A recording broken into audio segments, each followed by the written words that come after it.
एक बार दक्ष प्रजापति को प्रजापति के नायक का पद मिला और उसको बड़ा अभिमान था कि हम इतने बड़े पद में पहुंच गए। देखो, जीवन में जब भी हमें पद प्रतिष्ठा मिलता है ना, थोड़ा सा अभिमान जरूर साथ में मिलता है। जिस दिन अभिमान रहित हम हो जाएं, तभी भगवान को हम प्राप्त कर सकते हैं। दक्ष को भी अभिमान हुआ। दक्ष ने जैसे सभा में सब कोई आए तो उस समय भगवान शंकर का उसने अपमान किया। अधिकार मिला तो अभिमान मिला। बड़ अधिकार दक्ष जब पावा, अति अभिमानो हृदय तब आवा। जब उसको अधिकार प्राप्त हुआ, अभिमान भी प्राप्त हुआ। बहुत कम लोग ऐसे होते हैं जो पद, प्रतिष्ठा, पैसा सब कुछ पाने के बाद में अभिमान से दूर रह सके, बहुत कम। अगर आपके पास में सब कुछ होने के बाद भी आप में घमंड नहीं है, अभिमान नहीं है, तो समझो कि भगवान की कृपा है। ये अभिमान ऐसा वस्तु है जिसके कारण हम सबसे दूर हो जाते हैं, कोई हमें पसंद नहीं करता और भगवान के नजर से भी हम गिर जाते हैं। इसलिए अभिमान से बचने की कोशिश करिएगा।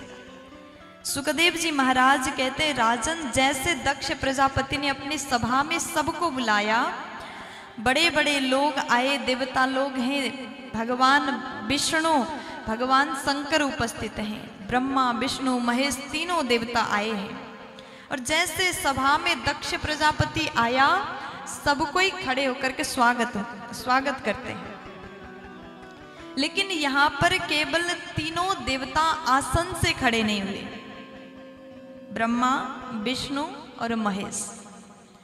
जैसे दक्ष प्रजापति ने देखा सब देवता तो खड़े हैं, त्रिदेव बैठे हुए हैं, उसको अभिमान तो था ही। उसने विचार किया, भगवान नारायण हम सबके पिता है, बैठे हैं, कोई बात नहीं। ब्रह्मा जी मेरे पिता है, विराजमान है, कोई बात नहीं। लेकिन ये शंकर, ये तो मेरा दामाद है, और आसन से उठ करके स्वागत नहीं किया। दामाद होने के बाद तो व्यवस्था मिलाना चाहिए था, पहले से खड़े हो जाना चाहिए था। उसको बड़ा क्रोध आया। इस समय भगवान शंकर को दक्ष प्रजापति ने अपना दामाद बना लिया था। अब उसके बाद श्री सुखदेव जी बोले, जैसे दक्ष को क्रोध आया, देखो जब भी आपको अभिमान होता है ना, तो छोटी छोटी बात पर क्रोध आता है। जिस दिन आपको लगेगा हम इतने बड़े, हमसे बड़ा कोई नहीं है, और वहीं पर थोड़ा सा व्यवस्था में कुछ कमी हो गया तो क्रोध आएगा। दक्ष ने देखा शंकर खड़ा होकर के स्वागत नहीं किया, तो उसने बड़े क्रोध में अपशब्द कहा। भगवान शंकर को विविध प्रकार से डांटा, गाली दिया, अपशब्द बोला।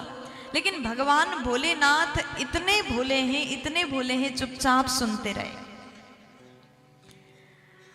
दुनिया में ऐसा कोई व्यक्ति नहीं है, कोई सामने से आपको गाली दे और आप शांति से सुन सको, इतना धैर्य किसी में भी नहीं है। लेकिन भगवान शंकर शांति से सुन रहे हैं, सारी बातें सुनते हैं। जब अति हुआ तो उस समय भगवान वहां से खड़े हो गए, उठ गए और अपने कैलाश में चले गए। कहते हैं जब अति हो जाता तो सुनना नहीं चाहिए, सहन नहीं करना चाहिए। अगर आपको जवाब देने का मन नहीं है तो आप उठ करके चले जाओ। कोई आपको डांट रहा है, चिल्ला रहा है, गाली दे रहा है, तो उस समय आप वहां से चले जाओ, इसी में भलाई है। कोई आपको गाली दे, आप वापस उसको गाली देंगे तो उसमें और आप में क्या अंतर रहा? तो उस समय चुपचाप से खड़े होकर के चले जाओ।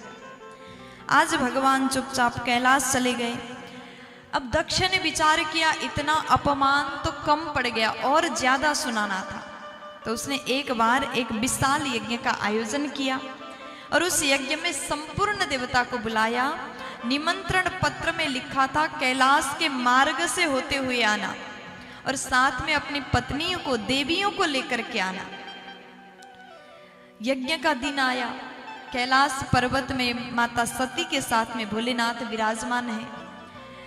तो बाहर से आवाज आता है, देवता देवियां गाते हुए, मधुर आवाज में कुछ गाते हुए जा रही हैं।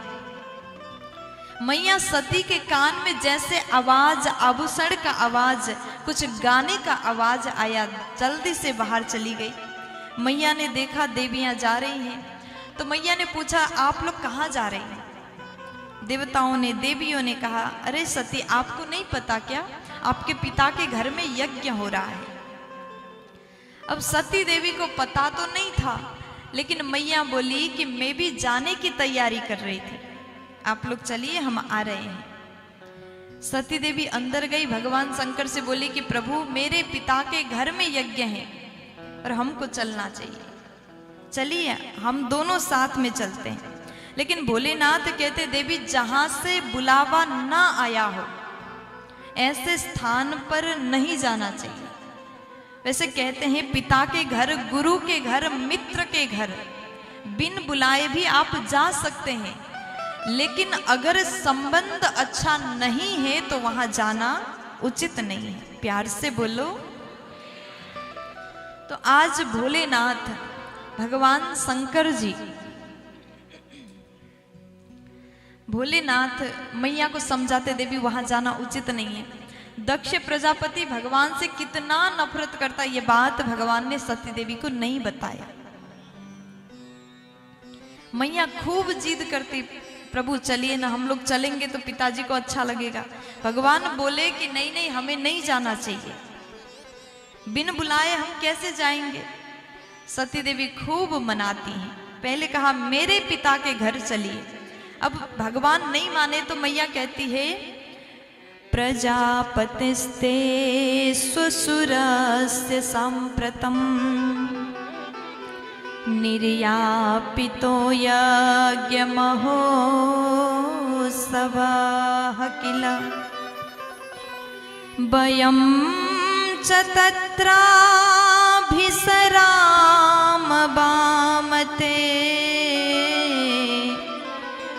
यद्यर्थितामि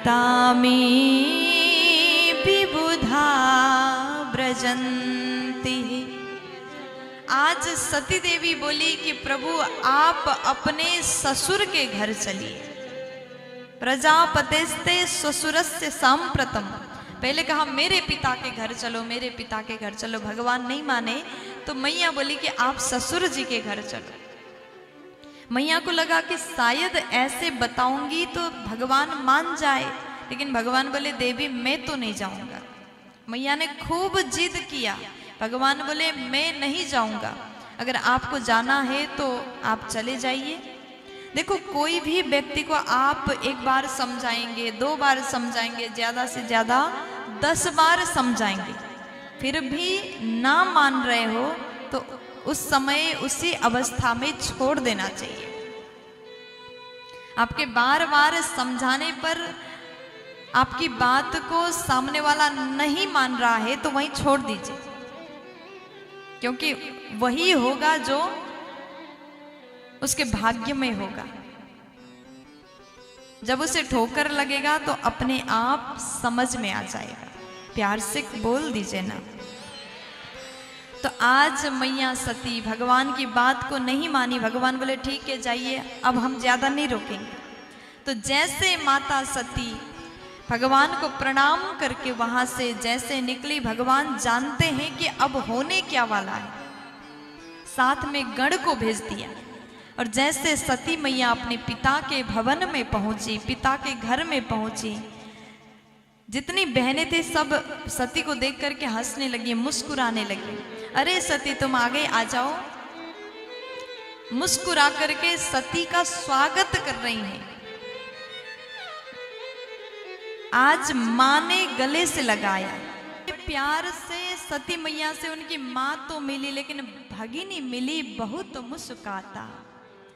आपके किसी के घर पे जाने के बाद कोई आपका वेलकम कर रहा है मंद मुस्कान के साथ, अरे आप आइए आइए स्वागत है, मुस्कान के साथ में आपका स्वागत कर रहा है तो समझो सही है। और लेकिन कोई बहुत मुस्कुरा रहा है, अरे आप आए बहुत अच्छा लगा, बार बार बिना बात के मुस्कुरा रहा है, बनावटी हंस रहा है, तो समझो कुछ गड़बड़ है। उस समय समझ जाना चाहिए कि जिस घर में हम आए हैं उसको हमारे आगमन से दुख हो रहा है और वहां पर ज्यादा रुकना नहीं चाहिए, आप तुरंत वापस चले जाइए। आज यहाँ पर सती मैया के बहनों ने बहुत मुस्कान के साथ में स्वागत किया, अरे सती आ जाओ, तुम कैसे अकेली आ गई, और तुम्हारा पति वो कहाँ गया, पति को छोड़ के आ गई। विविध प्रकार के बातें करने लगे। अब सती मैया ने कहा कि माँ मैं आपसे बाद में मिलती हूँ, सीधा यज्ञशाला में गई जहाँ पर यज्ञ हो रहा था। सती देवी को देख करके पिता दक्ष ने कहा, अरे बेटी तुम आ गई, आ जाओ, बहुत खुशी हुआ, हमने इसलिए निमंत्रण पत्र नहीं भेजा था, अगर हम भेजते तो वो शंकर भी साथ आ जाता। और जैसे मैया ने सुन लिया, यज्ञशाला की ओर देखा, यज्ञशाला में समस्त देवी देवता के लिए स्थान है, भाग है, केवल शंकर के लिए कोई स्थान नहीं, कोई भाग नहीं रखा गया।